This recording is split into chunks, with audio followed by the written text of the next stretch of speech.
Hi, welcome to சாண்டிஸ் space channel. உங்களுக்கு எல்லாருக்கும் தெரிஞ்சிருக்கும், இந்த வயநாட்டில் நிலச்சரிவு ஏற்பட்டது இல்லையா 30ஆம் தேதி. அதில் ஃபஸ்ட்டு ஒருத்தவங்க சொல்லியிருக்காங்க, இந்த மாதிரி நிலச்சரிவு இந்த இடத்துல ஏற்பட்டிருக்கு அப்படின்றத இன்டிமேஷன் கொடுத்துருக்காங்க. அவங்கள பற்றி தான் இப்போ நம்ம பார்க்க போகிறோம். அவங்களோட பேர் நீத்து ஜோஜோன்றது அவங்க ஹஸ்பண்டோட பேர், நீத்துன்றது இவங்களோட பேர். இவங்க என்ன ஒர்க் பார்க்குறாங்கன்னா, அங்கே இருக்க ஒரு ஹாஸ்பிட்டலில் இவங்க ஒர்க் பண்ணிகிட்ருக்காங்க. அவங்களோட வீடு எங்கே இருக்குது பார்த்தீங்கன்னா, வயநாட்டில் உள்ள சூரல்மலை அப்படின்ற பகுதியில் அவங்க இருக்காங்க. 30ஆம் தேதி நைட் பார்த்தீங்கன்னா நிலச்சரிவு ஏற்பட்டுருக்கு. இந்த நிலச்சரிவு ஏற்படும் போது நம்மளால் தப்பிக்க முடியாதுன்னு நினைக்கும் போது இந்த பகுதியிலே வசிக்கிற ஒரு 6 குடும்பம் அவங்க வீட்டுக்கு வந்திருக்காங்க. இப்போ நீத்துவோட குடும்பம், அவங்களோட குடும்பம் கொஞ்சம் மேடாக இருந்திருக்கு. அந்த பகுதியில் கொஞ்சம் மேடாக இருந்திருக்கு. அதை விட கீழ் பகுதியெலாம் இருக்குது இல்லையா, அந்த பகுதியில் இருக்கவங்க எல்லாருமே நீத்து வீட்டுக்கு போயிடலாம் அப்படின்ற ஒரு இதில் வந்திருக்காங்க. நீத்து வீட்டுக்கு வந்திருக்காங்க, நீத்து வீட்டில் தான் இருந்திருக்காங்க.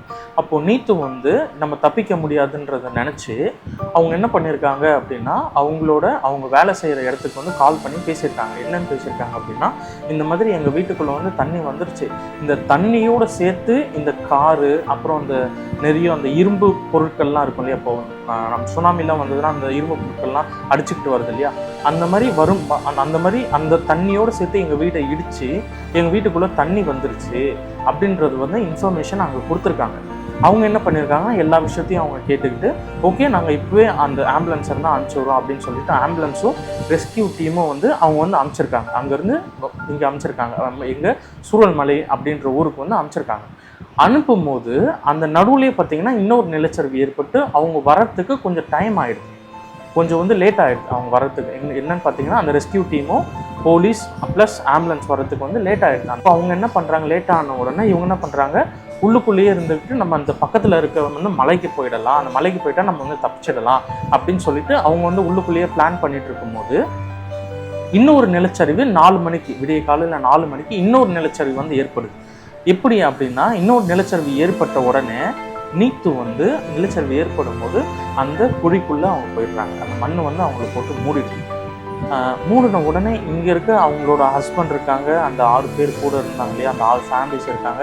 இவங்கெல்லாம் என்ன பண்ணுறாங்க, தப்பிச்சு பக்கத்தில் இருக்க மலைக்கு போயிட்டாங்க. அங்கே பக்கத்தில் ஒரு மலை இருக்கு இல்லையா, அங்கே போனால் காப்பாற்றிடுவாங்க அப்படின்னு சொல்லி அங்கே போய் நம்ம சேஃப்டியாக இருந்துக்கலாம் அப்படின்னு சொல்லிட்டு போகிறாங்க இல்லையா. அந்த இடத்துல போயிட்டு அவங்க போய் தங்கிடுறாங்க. நீத்துவை யாராலையுமே காப்பாற்ற முடியல. அவங்க என்னென்னா நிலச்சரிவுக்கு உள்ளே இறந்து போயிட்டாங்க, மண்ணுக்குள்ளே இறந்துட்டாங்க அப்படின்றத அவங்க காலையில் அவங்க ஹஸ்பண்ட் சொல்கிறாங்க. இந்த மாதிரி இதை பற்றி விசாரிக்கும் போது அவங்க அந்த ஹாஸ்பிட்டலில் ஃபோன் பண்ணி சொன்னாங்க இல்லையா, அவங்க இவங்ககிட்ட போலீஸ்கிட்ட சொல்லியிருக்கிறது என்ன அப்படின்னா, இந்த மாதிரி நீத்து தான் எங்களுக்கு ஃபஸ்ட்டு இன்ஃபார்ம் பண்ணது, இந்த நிலச்சரிவு இங்கே ஏற்பட்டிருக்கு அப்படின்றத அவங்க தான் நம்மளுக்கு இன்ஃபார்ம் பண்ணாங்க. அதான் ஃபஸ்ட் இன்ஃபர்மேஷன் கொடுத்தாங்க. அவங்களே இப்போ இல்லாத போது அந்த பகுதியில் பதட்டம் அதிகமாக இருக்குது அப்படின்றது சொல்லியிருக்காங்க.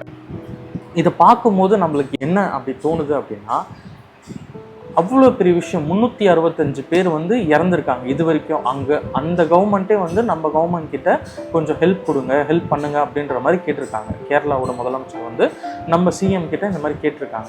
இப்படின்றதுக்குள்ளே நம்மளுக்கு அந்த உயிரின்றது போயிடுது. அவ்வளோ ஒரு அந்த இடங்களில் பாடிஸ் அங்கே கிடக்குது 365 பேர். சிலர் இன்னைக்கு காலையில் பார்க்கும்போது எனக்கே ஒரு மாதிரி ஆயிடுச்சு. என்ன அப்படின்னா, ஒரு குழந்தையோட கை மட்டும் வச்சு அவங்க அப்பா அஞ்சலி செலுத்திட்டு இருக்காரு. அந்த இறுதி சடங்கு பண்ணுவாங்க இல்லையா, அந்த உடம்பு கிடைக்கல, வெறும் அந்த குழந்தையோட கை மட்டும். அந்த பையனோட வயசு மேபி 15 அந்த மாதிரி சம்திங் இருக்கலாம்.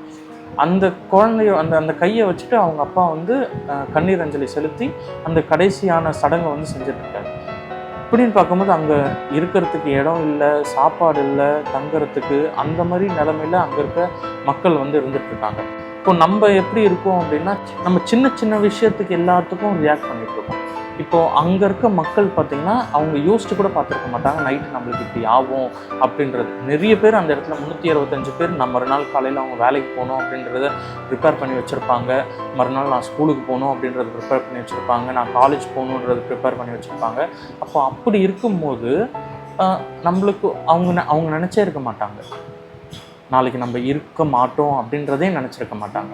அப்படின்னு அப்போ அவங்களுக்கு எப்படி இருக்கும், அந்த ஒரு திடீர்னு அப்படின்றதுக்குள்ள ஒரு செகண்ட்குள்ளே அந்த ஒரு 365 பேர் வந்து பூமிக்குள்ளே போயிட்டாங்க. அப்படின்ற போது நம்மளுக்கே ஒரு மாதிரியாக இருக்குது. ஆனால் அந்த ஒரு இதை வச்சு நம்மளோட லைஃப்லையும் அப்ளை பண்ணோம் அப்படின்னா நம்மளுக்குலாம் ஒன்றுமே இல்லை. நம்ம காசுக்காக பணத்துக்காக அவ்வளோ தூரம் ஓடுறோம், மற்றவங்ககிட்ட பேசுறதில்ல, மற்றவங்ககிட்ட வந்து சண்டை போட்டுட்ருக்கோம், மற்றவங்ககிட்ட வந்து அந்தளவுக்கு நம்ம ரெஸ்பான்ஸ் கொடுத்து பேசலை, பணத்துக்கு முன்னாடி ஓடிட்டுருக்கோம். ஆனால் நம்மளுக்குள்ளே நடக்கிற அந்த சின்ன சின்ன சந்தோஷம் இருக்கு இல்லையா லைஃப்பில், அந்த குட்டி குட்டி சந்தோஷத்தை அந்த மூமெண்ட்டை வந்து என்ஜாயே பண்ண மாட்டேங்க நம்ம. இப்போ நீங்கள் ரீசெண்டாக பார்த்தீங்கன்னா கூட சென்னைன்னு சொல்ல முடியாது, டோட்டலாகவே பார்த்தீங்க அப்படின்னா நிறைய ஹார்ட் அட்டாக்ஸ் வந்து நடந்துட்டுருக்கு. எதனால் நடக்குது, ஏன் நடக்குதுன்னு தெரியல. நைட்டு படுக்கிறாங்க, நல்லா சாப்பிட்டுட்டு நல்லா தூங்குறாங்க, மறுநாள் காலையில் அவங்க இறந்துட்டாங்கன்ற நியூஸ் வருது. அப்படின்னு இருக்கும்போது நம்மளுக்குள்ளே இருக்க அந்த ஈகோ, செல்ஃபிஷ்னஸ் இது எல்லாத்தையும் விட்டுட்டு மற்றவங்களோட சந்தோஷமாகவும் ஆரோக்கியமாகவும் இருக்கிறதுக்கு நம்மளால் ட்ரை பண்ணணும் இதுக்கு மேலே. ஏன்னா இப்போ இருக்க காலகட்டம் வந்து அந்த மாதிரி தான் இருந்துகிட்ருக்கு. இப்போது என்ன ஆகும்னே தெரியாத மாதிரி நடந்துகிட்ருக்கு. இப்போது நம்ம வந்து சந்தோஷத்தில் இருக்கலாம், துக்கத்தில் இருக்கலாம். அப்படி இருக்கும்போது சின்ன சின்ன விஷயத்தில் வந்து நம்ம சந்தோஷத்தை வந்து எடுக்கிறது நல்லது. ஓகே, உங்களால் முடிஞ்சால் அவங்களுக்காக கொஞ்சம் ப்ரே பண்ணிக்கோங்க. அவங்களுக்கு நம்மளால் வேறு ஒன்றுமே பண்ண முடியாது அங்கே போயிட்டு, சரிங்களா? அவங்களுக்காக கொஞ்சம் நல்லா ப்ரே பண்ணிக்கோங்க. நம்ம சந்தோஷமாக வச்சுக்கணும் முதல்ல. அதுக்கப்புறம் தான் மற்றது எல்லாமே. சின்ன சின்ன விஷயத்துக்கு எல்லாமே நம்ம சந்தோஷமாக இருந்தால் மட்டும்தான் நம்ம லைஃப்பை வந்து இங்கே சர்வை பண்ண முடியும். Most of the heart attacks வந்து பார்த்தீங்க இப்போ நடந்துட்டு இருக்கிறது பார்த்தீங்க அப்படின்னா ஃபுல் அண்ட் ஃபுல் டிப்ரெஷன். ஃபுல்லாகவே டிப்ரெஷனில் இருக்காங்க. ஆனால் ஏன் டிப்ரெஷனில் இருக்காங்க? சின்ன சின்ன விஷயத்துக்காக. அவன் என்கிட்ட பேசல, சொந்தக்காரங்க இப்படி பேசுகிறாங்க, அவங்க அப்படி பேசுகிறாங்க. அதெல்லாம் விட்டுருங்க. அதெல்லாம் நம்மளுக்கு தேவையில்லாதது. நம்ம எப்படி இருக்கோம், நம்ம மற்றவங்ககிட்ட எப்படி இருக்கும், மற்றவங்க வந்து நம்மக்கிட்ட வந்து அப்படி பேசினாலுமே நம்ம ஓகே அவங்க அப்படி தான் அப்படின்ற ஒரு மென்டாலிட்டிக்கு வந்து நம்ம போயிடணும். ஏன்னா அதை போட்டு நம்ம மைண்டுக்குள்ளே ப்ரெஷர் ஆகி இன்னும் கொஞ்சம் அவங்க அப்படி பேசிட்டாங்க, இப்படி பேசிட்டாங்க, இப்படி நடந்துக்கிட்டாங்க அப்படின்னா நம்ம தான் வந்து அதில் வந்து அஃபெக்ட் பண்ணப்படுறோம். அவங்க படுறது கிடையாது. அவங்க சொல்லிட்டு பேசிட்டு போயிடுவாங்க, அவங்களுக்கு 1000 விஷயம் இருக்கும். ஆனால் நம்மளுக்கு மட்டும்தான் அந்த வலி என்னன்றது தெரியும். அவங்க பேசினதுக்கான அந்த பெயின் என்னன்றது நம்மளுக்கு தெரியும், சரிங்களா? அதனால் அதை பற்றி எதுவுமே யோசிக்காதீங்க. லைஃப் இருக்கிற வரைக்கும் என்ஜாய் பண்ணிவிட்டு போகும், அவ்வளோதான்.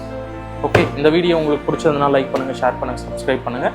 இதுக்கப்புறமும் வீடியோஸ் உங்களுக்கு வந்துட்டுருக்கு. இந்த மாதிரி வீடியோஸ் வேணும் அப்படின்னா சாண்டிஸ் கிரேஸ் சேனலை வந்து ஃபாலோ பண்ணி வச்சுக்கோங்க. தேங்க்யூ, பாய். அடுத்த வீடியோவில் உங்களை சந்திக்கிறேன்.